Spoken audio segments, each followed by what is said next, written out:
So in order to use Siri on any phone for that matter, you're gonna see this button on the side and we can press on it and we're gonna see Siri.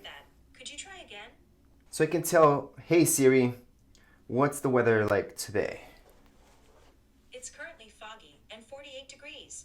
Expect cloudy skies starting in the afternoon. So I can use Siri to set up an alarm as well, and I don't always have to press that.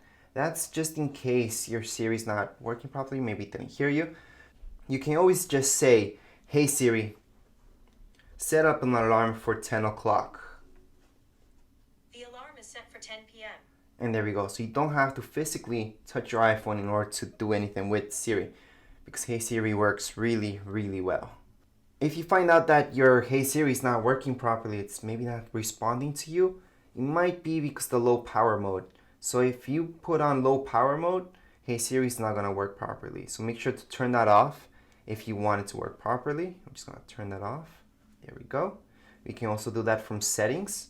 So we go into our low power mode. So again, we're just gonna look for that battery and we're gonna turn off low power mode. So if Siri is not responding to you, that's one of the reasons. So once again, it doesn't matter which phone you guys have. It's gonna be the exact same tutorial for any one of these. Anyways, if you guys have any comments, questions, you guys can write down here in the comments area. And don't forget to subscribe and rate. Thank you.